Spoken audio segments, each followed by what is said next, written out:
V at point A from our previous analysis, right? So from our analysis over here, V at point A is equal to omega L minus 2A over 2. Okay. So now once you have this, right, you write it down. Okay, you write down you write down omega L minus 2A, right, over 2, right? Then the next thing you need to do, so now over here is V as a function of X. So now this is not constant, this is a what? This is an equation. Remember, what did I try to teach you before term test 2? How to identify what is a constant, what is an equation. So now you have this as an equation, so you will now have what? You can now write m as a function of x minus by m at point A, right? Minus m at point A, right? Right? Minus m point A. Now you integrate 0 to what? X. Right? So this is omega L minus 2A over 2 dx. So mx is a function of x minus ma. So this is equal to omega, right? L minus 2A over 2x. Because 0, the other point is down here will be minus 0, right? So so we know that moment at point A is equal to 0. So therefore, m as a function of x is equal to omega L minus 2A over 2x. Okay, so you can still use this for what? For non-distributed load. It's still valid mathematically. That's why people that do math, they are very miserable. They have to prove mathematically that this is true, right? So this is x over 2. Okay, then the next one, right, we're going to find when at point A. So at point B. So wait, Eugene, does this mean that moment is the integration of shear? Yes, that's it. That's what this is all about. That's what when we started, right? When we started writing this, right? We started with this. Distributed load, you integrate, you get your shear force. Shear force, you integrate, you get your what? Bending moment. Ah, cool. We are doing this now. We are doing this all the while. Okay? So at moment at point A, right? Moment at point A, I just show you this because you can also use this for a point load. I want to drive the point that you can also use this for point load. So at point B, when x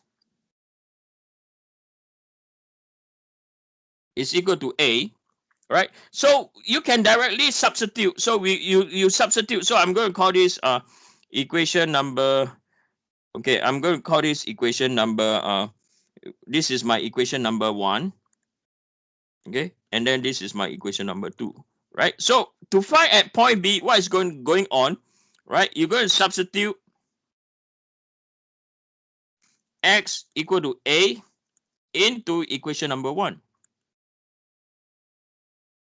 Okay, so therefore the shear force at point B, right, is equal to what? Is equal to omega L minus 2A divided by 2 because it's a constant, right? If you look at equation number 1, okay, so you go down here, omega L minus 2A over 2. And then when we go, then at point, we go substitute x is equal to A into equation number 2 now. So you know that your moment at point B is equal to omega L minus 2A multiplied by A divided by 2. Okay, so this will be this will be omega L minus 2A multiplied by 2 divided by 2. And then between point B to C, now point B to C, what can you all see? Can someone tell me? You see a what? A distributed load. Yes or no? So therefore, between point B to point C, right? Between point B to point C, you have A, X, and L minus A. Okay. So now, because we have a distributed load between point B to point C, dV by dx now will be equal to minus omega as a function of x, right? And it's equal to minus omega, yes or no? Right? So when you write this down, it's not equal to 0 now, right? So V from point X minus by VB at point B, this is equal to, you integrate between the limits to L, A to L minus A, omega dx. Okay, so now you have V as a function of X. Now VB we know from the previous point, we know what is our VB is equal to omega L minus 2A over 2, right? So this will be equal to omega X, and omega X is between A, L minus A. Okay, so this will be equal to V as a function of X, right? V as a function of X, and then this will be equal to is equal to omega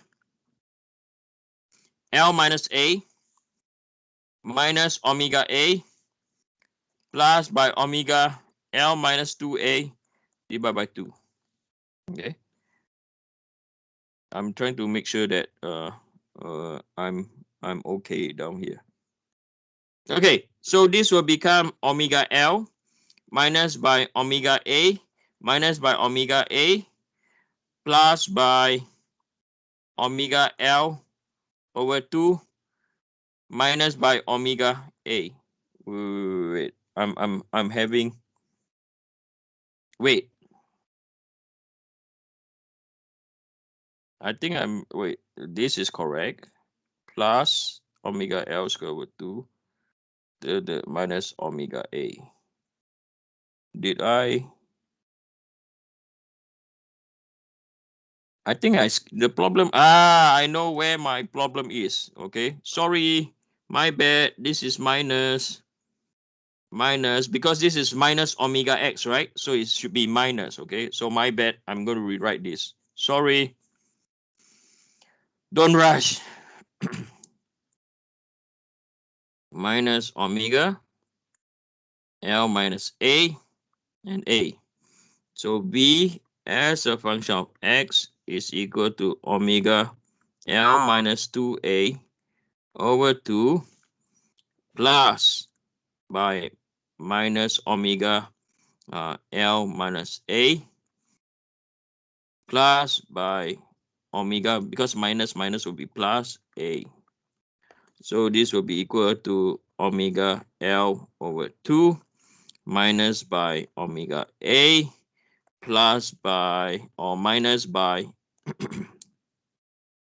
omega L plus by omega A plus by omega A. So you can wipe this out, you can wipe that out. So what you will get, hey, sorry, what am I doing? I do apologize. I'm just like, sorry, another boo-boo. I should not be doing this. Too late already. Okay. So is the limits is A to X, okay, not A to L minus A. I do apologize, okay. So this will be equal to, so I bring over, so this will be equal to, so minus omega X, so minus plus by omega A. That's more like it. So omega L over 2 minus by omega A minus by omega X plus by omega A. So this term will be equal to minus omega X, right, plus by omega L divided by 2. Okay, so this function over here is equal to minus omega X, right, plus by omega L over 2. Right, so you can see from here, when you have a distributed load, how it changes now. So the next thing is this, okay, the next thing now, we are going to do, give me another not more than 5 minutes, okay, if I stop making mistake, okay? So the last one that we're going to do is we are going to find a moment. So m as a function of x minus by m at point B, right? So this is equal to a to x, right? And then we know that the equation is minus omega x plus by omega L over 2, okay, dx. Right? We got this from here. We got this, the integration, right? We get the function that I've just written, minus omega x plus by omega L over 2 from here, minus omega x, where I'm going to highlight for you from here. Okay, so now you take that and you integrate. Okay, so that's where I am now. So we're going to integrate. So m as a function of x, we know our mb, right? Our mb is equal to omega L minus 2a multiplied by a divided by 2, right? So this will be equal to minus omega x squared over 2 plus by omega lx over 2. No, omega lx, yeah, x squared over 2, yep. Then the limit is x to a, okay? So m as a function of x is equal to omega L minus 2a divided by, multiplied by a divided by 2 plus, so this will be minus omega x squared over 2 plus by omega lx over 2. Then minus will be plus by omega a squared over 2. And then minus by omega la over 2. Okay. Then we just expand the term omega la over 2 minus by omega a squared. Okay, just omega a squared, omega la over 2 omega a squared, then plus by minus omega x squared over 2. Okay, it's all just math now, okay? Plus by omega a squared over 2, and then minus omega la over 2. Okay. So what we can do is we can get rid of these two, right? We can get, and I think that's the only two that we can get rid of. Okay, so in terms of, so you get minus omega x squared over 2 plus by omega lx over 2, right? And then these two you can not cancel, but you can add them up together, is equal to minus omega a squared over 2. Okay, and then when you tidy things up, this will be equal to omega over 2, and then it will be equal to minus x squared plus by lx minus by a squared. Okay, so this is how you use this technique to do what? To deal with point load and also to deal with distributed load. So I hope y'all will watch the video. I know I'm going quite fast over here, right? I hope you will watch the uploaded video on this. Okay, so this technique that I've discussed can also be used for both point load and distributed load. If that's the case, I'm going to end my lecture over here. Thank you so much. Do apologize that I went over by 15 minutes. Okay, thank you. Sir, I have a question. Yes. Why are the limits a to x? Because that is between B to between point B to point C, right? Right. So we have not reached point C yet, right?